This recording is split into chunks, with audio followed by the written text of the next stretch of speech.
going to move this just for because. Hello there. Good evening. Welcome to MICA.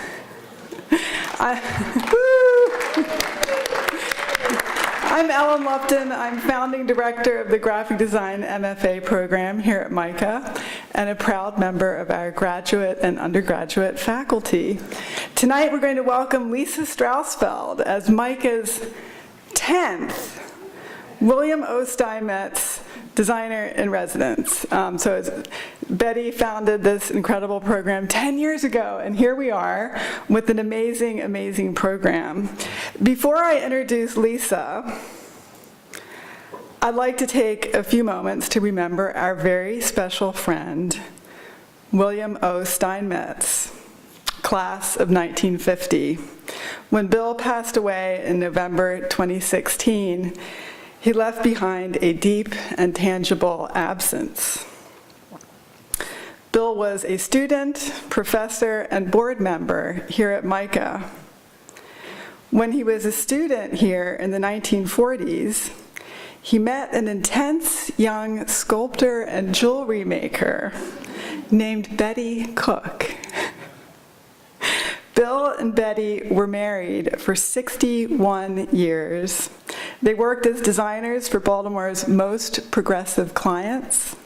Their shop, the Store Limited, remains today Baltimore's best place to see and touch contemporary design, including Betty's spectacular jewelry.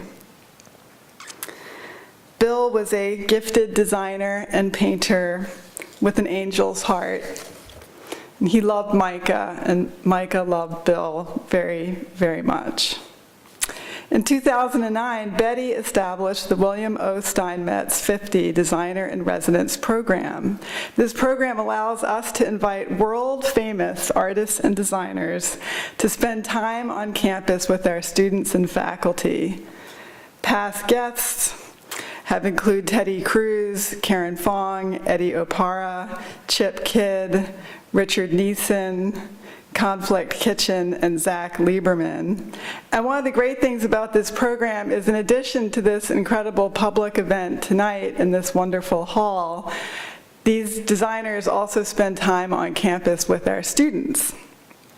So tomorrow, Lisa will be here working with the students of Isaac Gertman in user experience here in the Brown Center. So let me introduce Lisa. Lisa Strausfeld is an information architect, a data visualization entrepreneur, and principal of information art. She is a senior researcher at the New School, where she is envisioning new ways to experience information. At Bloomberg LP, she was global head of data visualization and then creative director of Bloomberg View. As a partner at Pentagram, her clients included one laptop per child, GE, MIT, and the New York Times. I'm proud to say that Lisa received the 2010 Cooper Hewitt National Design Award for Interaction Design. She's a great friend of Cooper Hewitt. She holds 4 patents related to user interfaces and has been a senior scientist at the Gallup organization. She has a BA from Brown in art history and computer science, nice combo, an M.Arch in architecture from Harvard, and an MS from the MIT Media Lab. Wow, so we're very, very lucky to have her here. On behalf of the entire MICA community, I extend deep thanks to Betty Cooke, to Joanne and David Hayden for supporting this historic event, to the many supporters of MICA who are here tonight, and our great students and faculty who came out to celebrate Betty and Bill and Lisa Strausfeld. Thank you.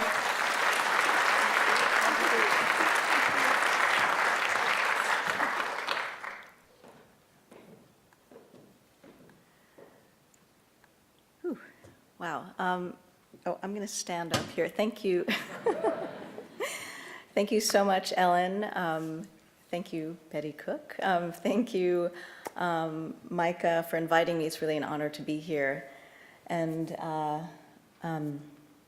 hopefully this will, okay, yeah. Let me just take one sip of water. So I am a designer and a maker, and this is a little terrifying because what I will be sharing with you today is some work, some recent work, especially at the end, mainly one new project. And I wanted to use this opportunity to talk about ideas that I think are important and relevant to what all designers are doing today, especially the user experience designers. Okay, good, still up. So I basically moved into digital media with the birth of the web, which actually happened in 1991. But I first saw it in 1993. I forgot to mention the working title of this talk is On Protocol, Pages, and Purpose. So there I was. It was my first year at MIT at the Media Lab, and I was in a group called the Visible Language Workshop under the direction of an extraordinary graphic designer, Muriel Cooper, in a lab that had been experimenting with dynamic typography and layout for over a decade, making type transparent, making it respond to sound, gesture, depth of focus, and then putting it into 3D space. So I distinctly remember seeing the web for the first time. A bunch of us huddled over a workstation display and looked at this, the first website. We discussed HTML and HTTP. I kind of shrugged and said out loud, that's just FTP. That's kind of that gets a laugh in some communities. And then I went back to my SGI workstation to continue working on this, which was my first data visualization project in 1993. So famous last words, the difference between FTP, File Transfer Protocol, and HTTP, Hypertext Transfer Protocol, two internet protocols, is now history.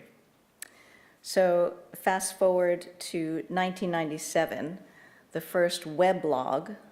The term was shortened to blog in 1999, the year the Blogger platform was launched and then eventually acquired by Google.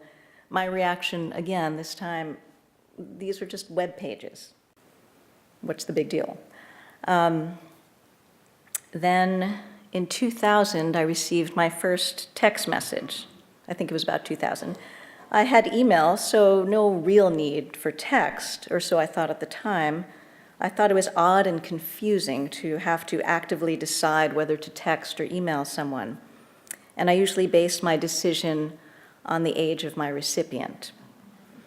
Then Twitter launched in 2006, then Snapchat, and you know the rest. So I've since realized that the next big innovation, and innovation in quotes, or I would say trend, for our digital communications and information experiences is most often the result of a subtle but significant change in protocol.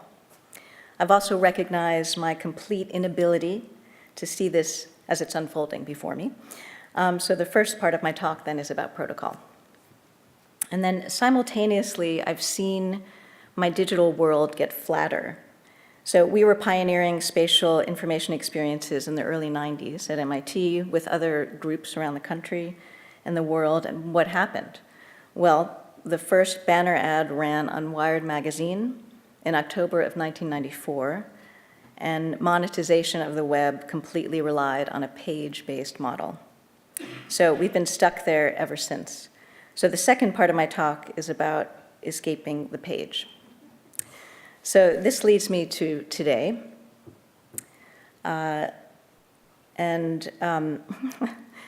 This actually is an older view of my phone. Now I have over 100,000 unread emails in my inbox.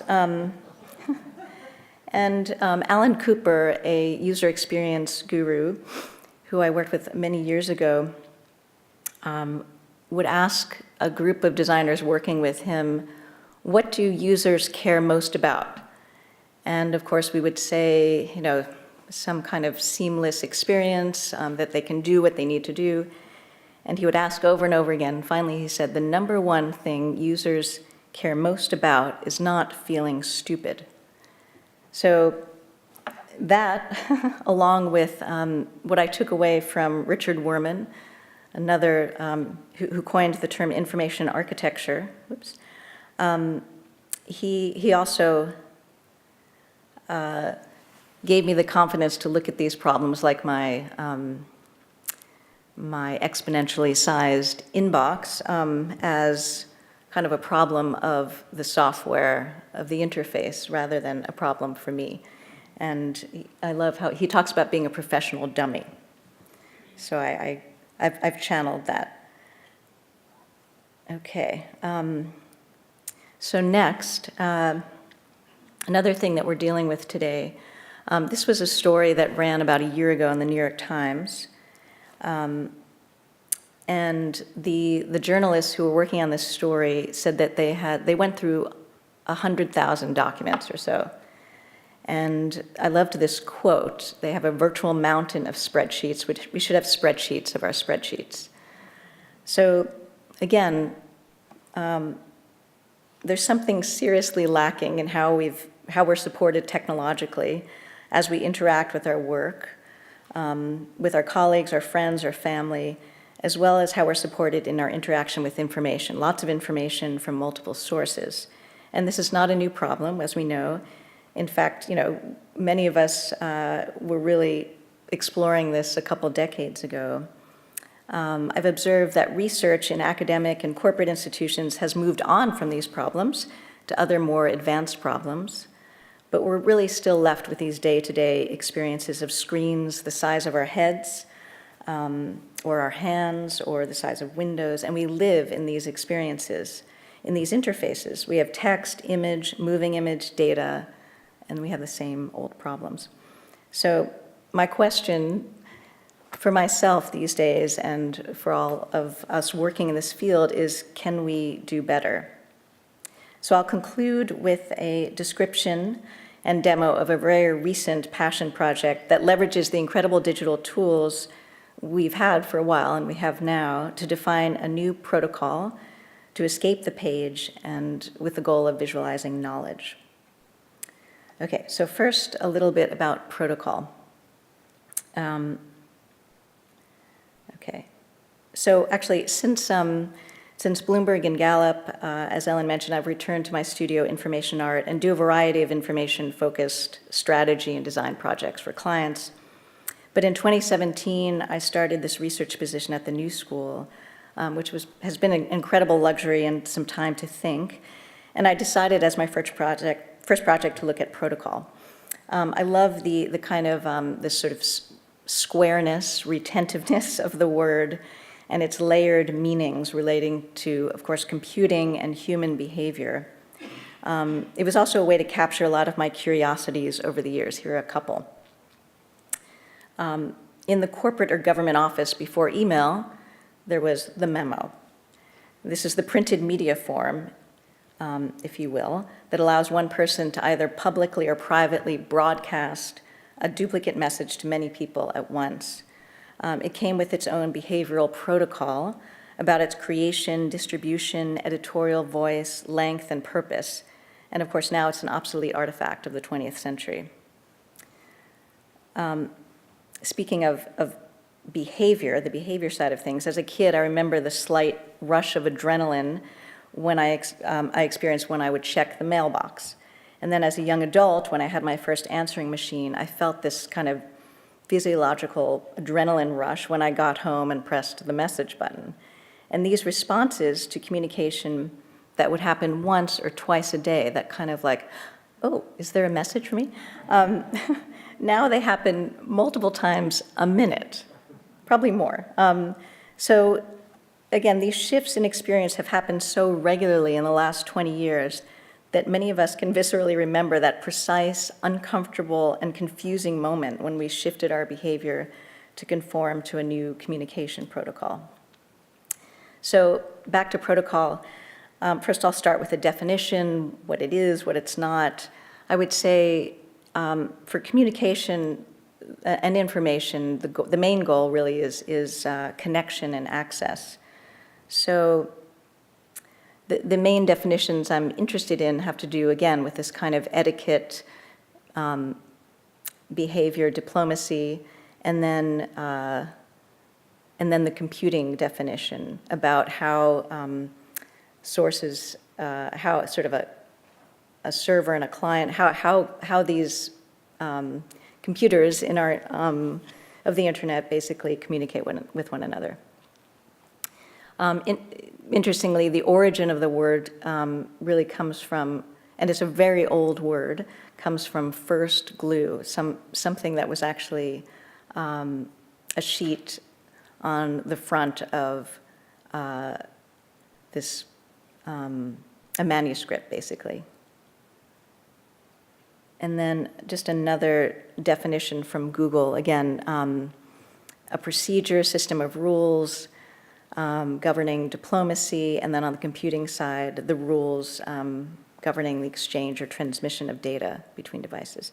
So these two books that happen to be called Protocol represent, in that they stand in rather than cover, the two main domains of focus. The behavioral etiquette, international diplomacy side of things, and then the internet culture on the other. A bit about the first text. The first Red Book of Protocol is issued by the White House Office of Protocol. The three authors included a White House social secretary, a political advisor and lawyer, and a DC socialite. And it includes images, who outranks whom, and a detailed list. Let's see. I'll just sort of go through this. Seating arrangements, invitations with the right sort of phraseology.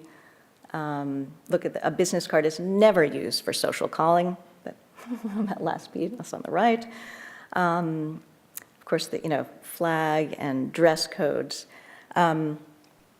Actually, when I first did this research, Trump had an unfilled chief of protocol position for his first year of office. Not surprisingly, one was actually appointed on December 1st, 2017. And Melania has an appointed social secretary. There's a timeline from Wikipedia. And who knows if that book will ever be published again. We'll see. So the Alex Galloway book was published in 2004, still very relevant. The examples are dated, but there's some better examples now. Facebook, for example, was founded in 2004, this same date the book was published. LinkedIn was founded in 2002. So a quick summary. Galloway is a professor of media communications and culture at NYU. He's a literary critical theorist, a programmer, an artist, and he views computer code as literary text. So the main point of the book is captured by his introductory quote from Deleuze on Foucault. Every society has its diagram. And for Galloway, the diagram is the distributed network, a structural form without a center, a web. It's digital and it's managed via protocol. He's focused on the question of how control exists after this decentralization. And control used to be more visible by a central power. And that transitioned to a disciplinary society with bureaucratic forms of control. Again, a distributed network is a collection of these autonomous nodes. They only connect via communication protocols like TCP/IP, non-hierarchical peer-to-peer. And while this structure of protocol appears more democratic, Galloway argues that it's dangerous. So again, this is how he talks about protocol. And again, protocol, can be successful because its participants are willingly participating. But there's a downside. So protocol, again, is not a rule. It's not a law, it's a mutually kind of defined agreement. And he gives this great example about speed bumps. There are two towns that want to reduce speeding on a particular street. One town passes laws, puts in speed limit signs, police radar, the other puts in speed bumps. And the speed bump solution is, as he would define it, protocological, because the driver is motivated to slow down. So a couple other things about protocol. Again, the rule, it's not a rule. It's this kind of agreed upon behavior activity that both parties agree to. It's not legislated or enforced, but adopted willingly, or at least unwittingly. And my intuition is that the secrets of our better future lie in the overlapping meanings of internet and computer communication protocols and protocols of human behavior. So that's really the main point. Just some examples here.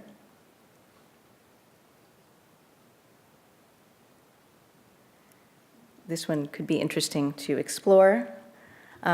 Many things, I find that through this lens of protocol, I have a much better understanding of what I think there are other terms for sort of system design, but this one has really helped me get concrete about the overlap of technology and behavior.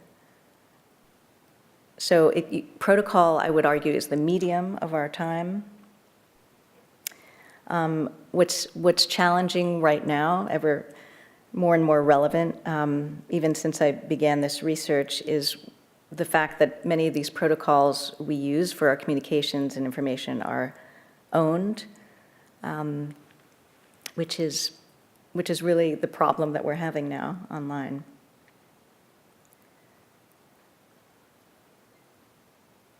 Airbnb, Brian Chesky, the lead designer and co-founder of Airbnb, talked about how, the design work for Airbnb was really to establish a trust protocol for making it okay, and actually what they designed, there's certainly graphic design and UX design, but it was really about taking two parties and making it sort of comfortable for them to kind of share in this intimate exchange of a room.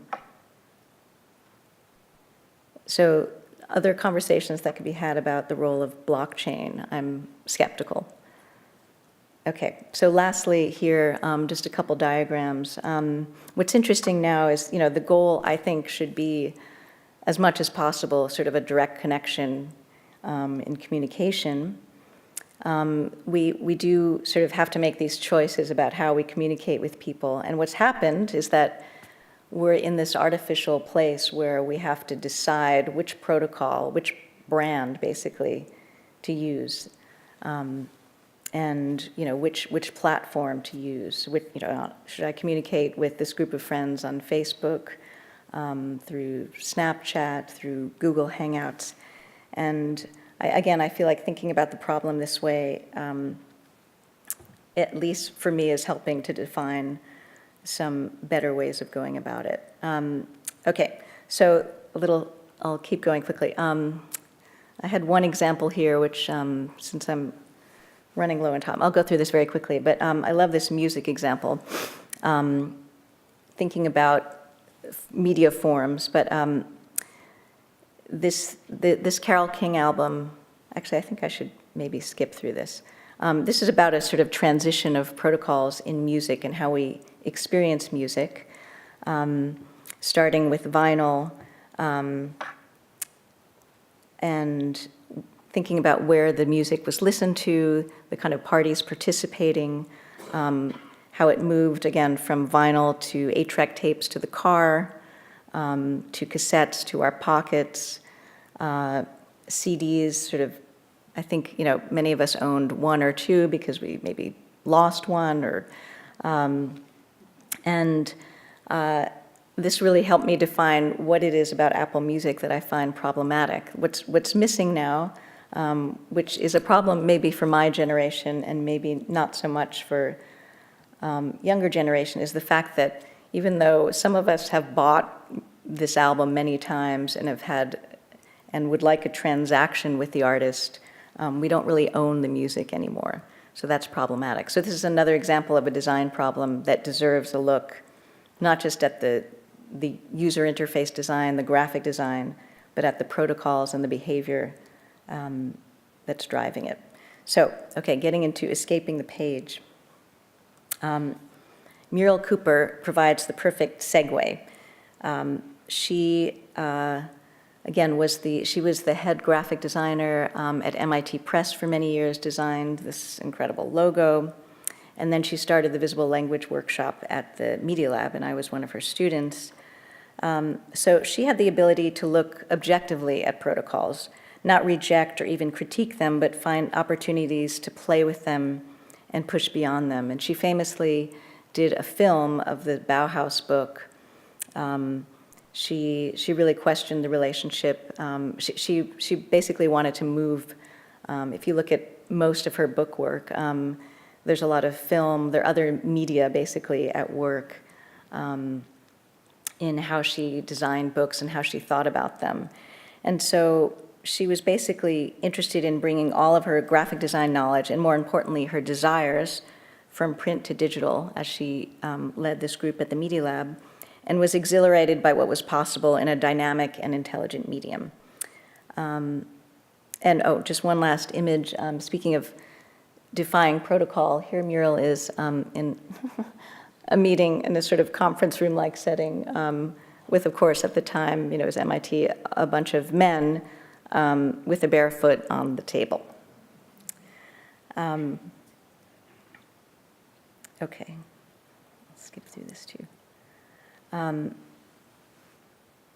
So I'm interested in this kind of direct relationship to when we communicate and through information. And my work at the Media Lab and what I'm realizing we're actually ready to return to is this idea of using space and what we know about how we work with abstract information to basically become free of the constraints of the page. So the work that I did there was really about inhabiting information spaces that were embodied. The idea was based on two areas of research that had to do with basically how the way we understand information really relies very much on body metaphors and also abstraction. I'll go quickly through this too. Fred Sandback. So the idea is that the metaphors for information that cross many languages have to do with the hands. When you say you understand something, you could say I get it or I grasp it. Hands. You can say it's clear, I see, eyes, or you can talk about the body moving in space. Also, what I've recently learned is that the metaphor, that the word understanding is really about being sort of in the midst of, between, among, and that has led to this idea of immersion. Okay, so the work back then, again, was about first visualizing financial data and then data and information about history. And I'll give one example before I get into a demo. I think I have time. One example of a kind of embodied information experience in the physical world that I think is really powerful is the Vietnam Veterans Memorial in DC by Maya Lin, where it's this kind of perfect marriage of form and information. And for Maya Lin, it was very important that the names of the veterans who were killed in the war were organized chronologically. So you could follow, you could basically follow the as you obviously walk deeper into the memorial, you get a sense of the magnitude, the growing magnitude of casualties in the war. And then one other little example, which was really important to me from Bloomberg. This is this idea of an immersive information story template, again, working kind of with the page, but we realized that many financial information stories are about time. They're time series stories. There's usually, you could almost have a machine write them, which Bloomberg does in some cases. So there's a story about what's happening with gold right now. There's usually a look back, this is the price of gold right now, let's look back over many years. And what was important about the design, and the details here have to do with this kind of elastic grid, and I'll show you a video, but these mock-ups were important. And the idea even of just doing these very subtle moves, like changing the thickness of the line to get a sense that you're closer to this data. And now we kind of zoom out, to, now we're looking at about 40 years of data. So this is an example for me of a kind of perfect marriage of the form, which was this, basically we designed it as this storytelling template, and the data and the content. Looking at the time. So we did a number of stories. Again, they were all, and you see what's problem, you can't really see the grid lines here, which makes it not so great, but I'm going to go through this quickly. Okay, the Cooper engine.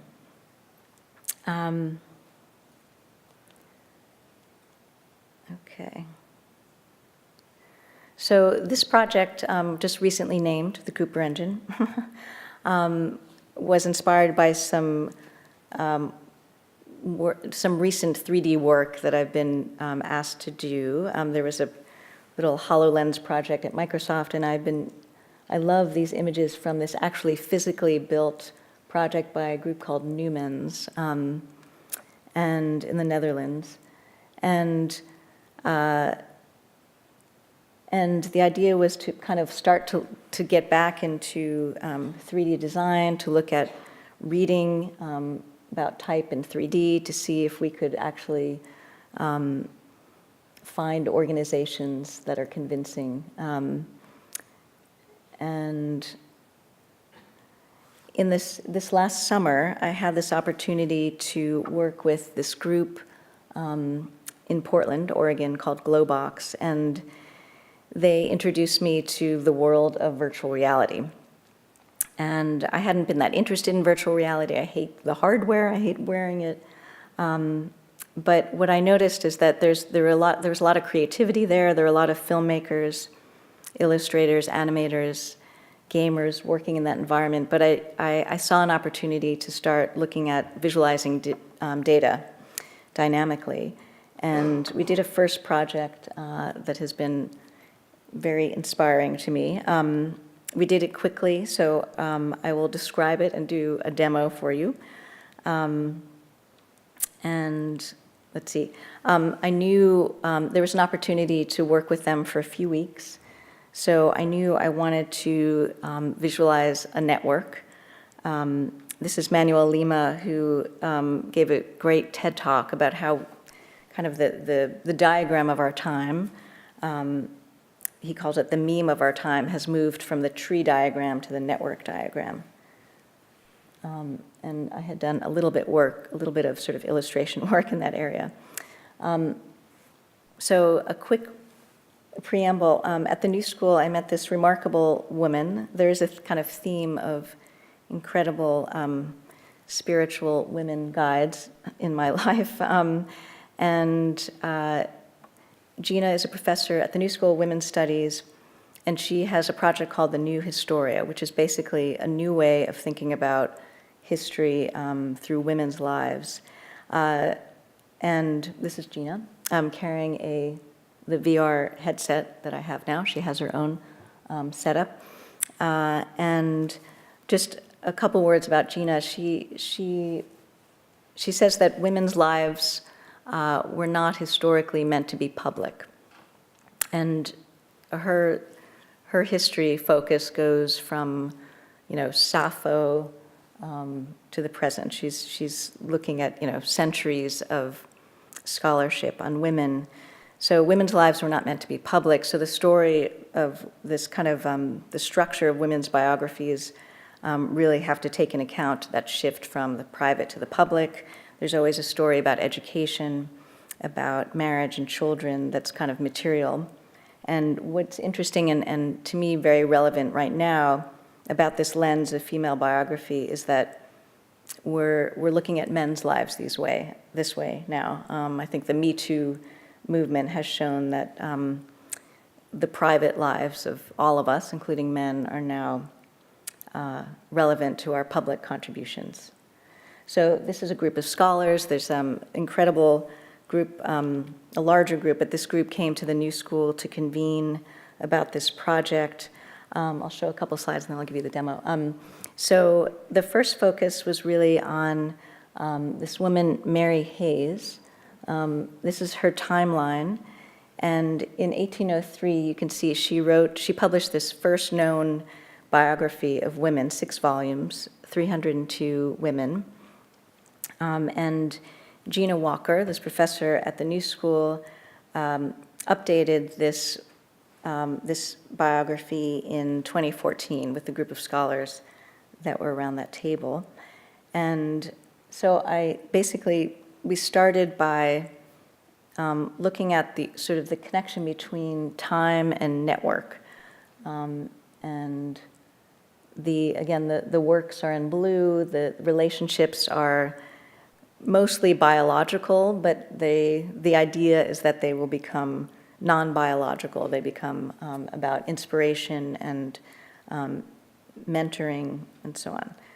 Okay, some images, and I will do a really quick demo and then wrap up for you. Okay. Bear with me as I switch this.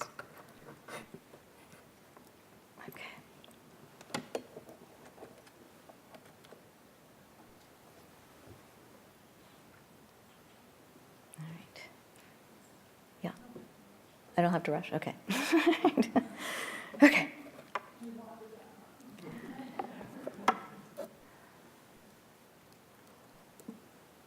All right.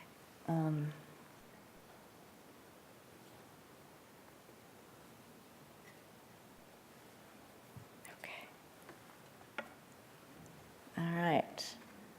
This will be interesting. Okay.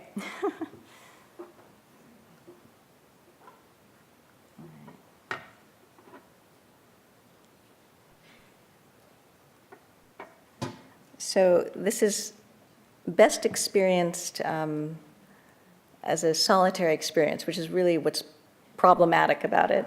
But I will project it, and it is, it is quite amazing to be in there. This data is all fed live from a spreadsheet and from a Google Sheet, and it's a bunch of what you're about to see. Actually, I'll just show you as I get in there. Hold on. All right, I'm going to stand. I just have to set it up.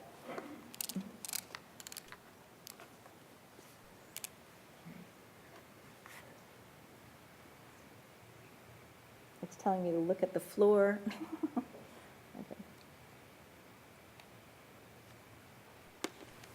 I might be able to do it without putting it on. Sometimes I...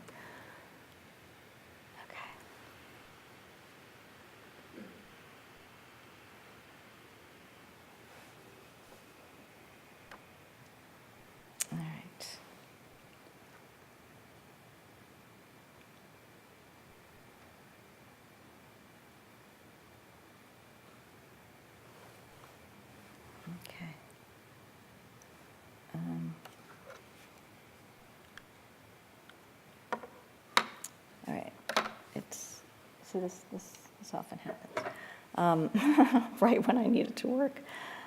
Hold on. Yeah. I think I need to restart this, I'm sorry. Yeah, this is not.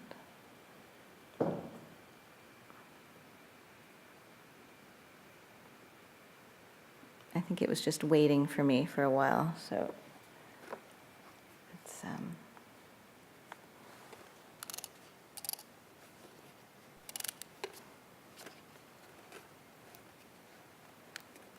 okay.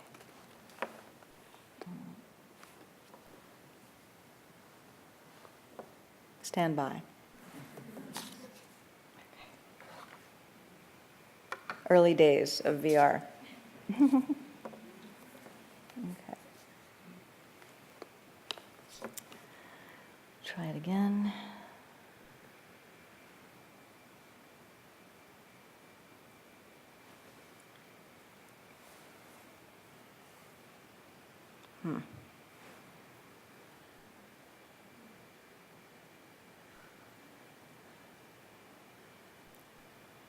Please. Oh my gosh, okay. Ah.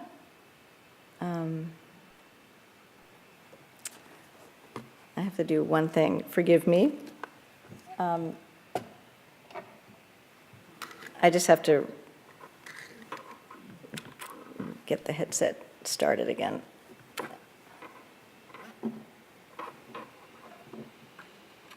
I think it was just waiting too long. I might need Danielle's help. So the Cooper engine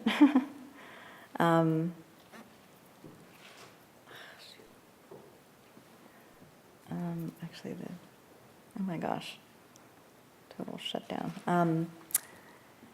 If you can stand by for another minute, I can try to get this going. Okay. All right. Okay. All right.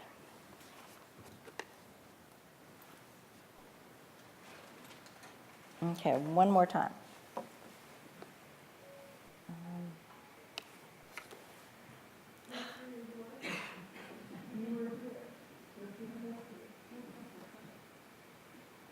I'll be really disappointed. Yeah, there's something. Oh my gosh.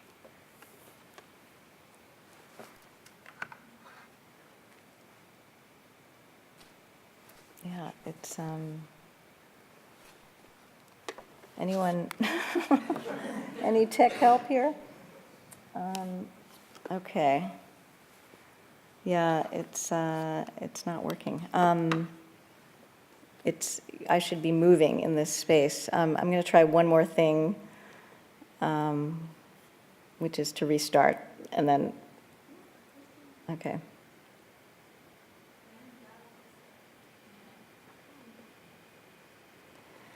All right.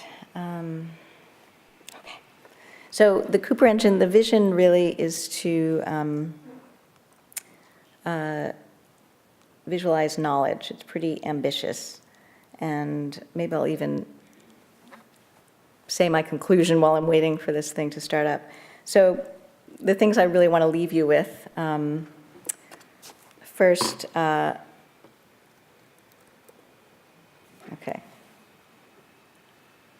Forget that. Let me try this again. Well, okay, as it's starting up. Okay.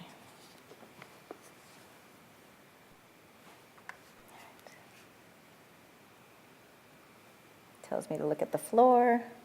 I'm doing that. Okay.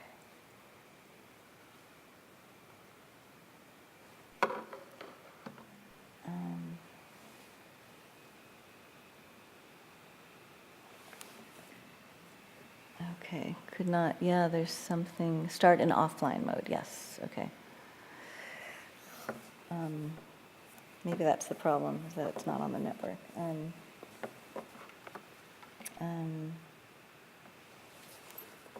It's not happy.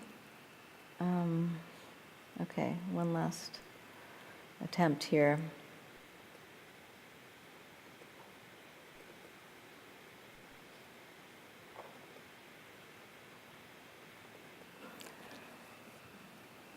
I think there's something not, oh, there we go, that's good. Okay. dismiss. All right. There we go. Okay, I'm going to take you on the tour. It might be a little,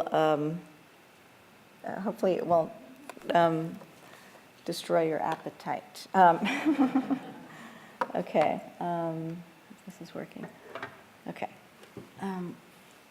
So, let's see. Tell me if you can see what I'm looking at. Actually, I have to turn around. That's the problem. So first I will, I'll start over here with, so this is a small cluster of space. Again, it was initially inspired by Mary Hayes. And here, let me see if I can turn this way. Can you hear me okay? Yeah. Okay. So here's Mary Hayes, again, much better as I'm looking at it. She was engaged to be married to this fellow, John Eccles, hopefully you can see him, who died on the eve of their wedding. So his timeline ends in 1780, and then she got busy here and published a bunch of works, including female biography. Hopefully you can see that. I'm kind of backing up, trying not to go too fast. And then she worked with her niece, who is Mary Matilda Hayes. And one thing interesting typographically is there's so many things that we solved that we were struggling with a couple decades ago, including type that was just seeing the back of type. So now we never see the back of the type. It just flips around, no problem. Also, like the performance of this is kind of extraordinary. So here's what I didn't realize when I was working on this is that Mary Wollstonecraft, who I had heard of, is a direct contemporary of Mary Hayes, who I wasn't familiar with. Mary Wollstonecraft, an early feminist. So she, her daughter was Mary Shelley, who wrote Frankenstein. Mary Wollstonecraft died in childbirth. So her timeline ends there in 1797, where Mary Wollstonecraft Shelley's begins. And then Mary Shelley, there was an amazing piece in the New Yorker by the historian, excuse me for a second, Jill Lepore, about Mary Shelley and the writing of Frankenstein, which happened. She had 5 children, she buried 4 of them, and kind of in the midst of that, she wrote Frankenstein. And there's Percy Shelley. Anyway, there's I don't know how well you can see this, but that gives you the basic idea. Percy Shelley, his first wife, Harriet Westbrook, and their children. And then as we look further,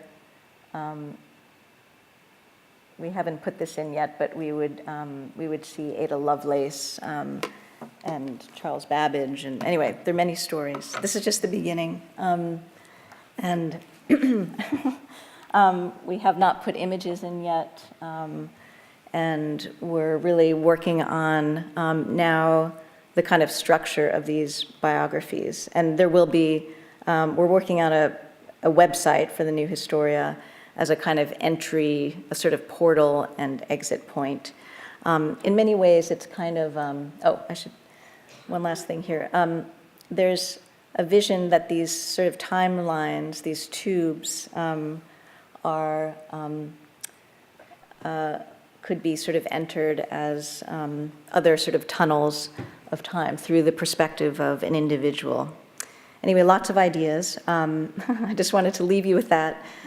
The conclusion, I do think that protocol holds the key to, for better or worse, our technologically supported future. And I encourage all designers, especially UX designers, to really use that. It's been really helpful for me.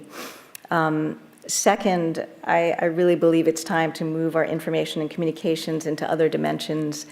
We're stuck in pages. We don't need to be These displays, 20 years ago were intended to be windows to other worlds.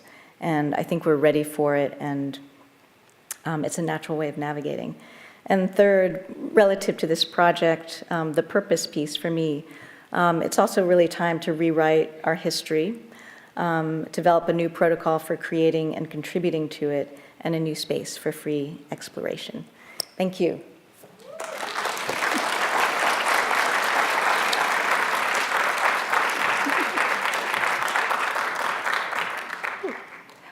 Oh,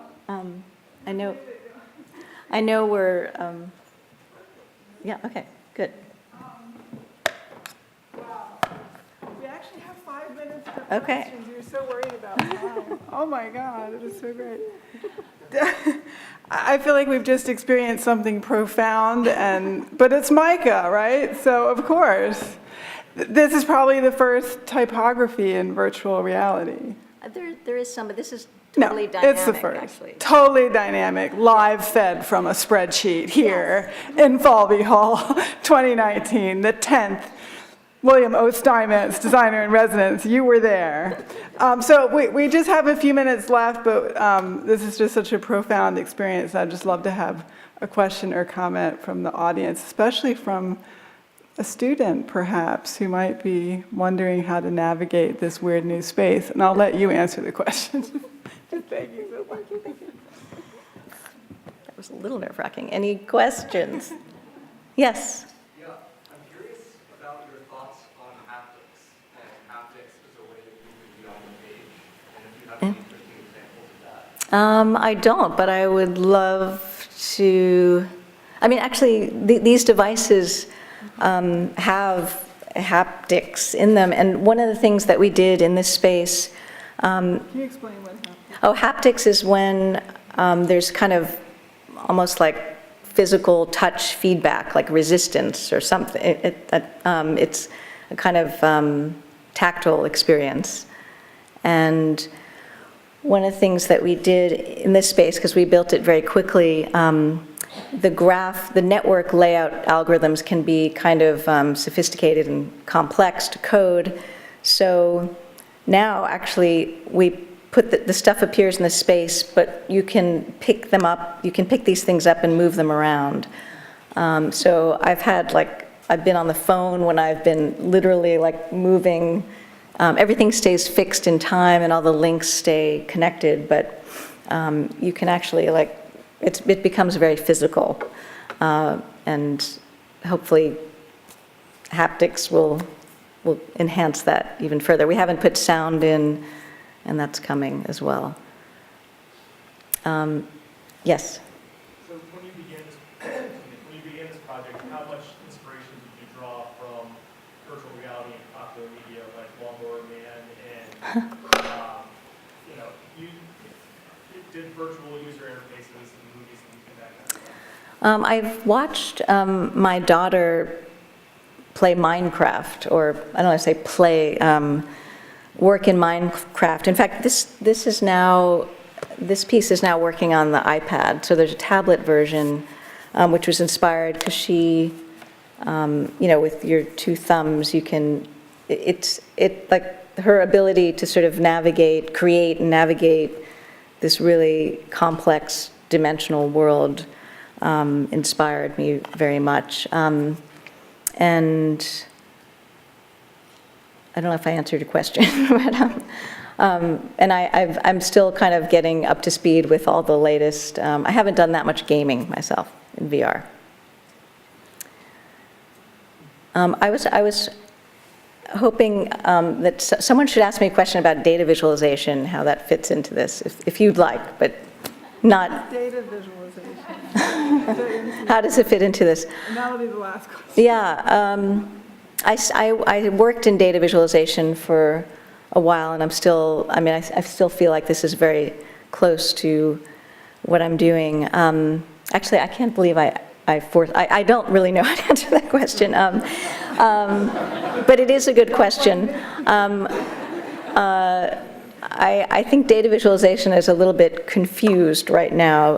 There are a lot of protocols, if you will, that have been established that are allowing things are getting a little bit sort of stuck in one direction. They're also getting, there's an interesting direction where they're getting really subjective and sort of artistic, which I find fascinating, but it's in a slightly confused state at the moment.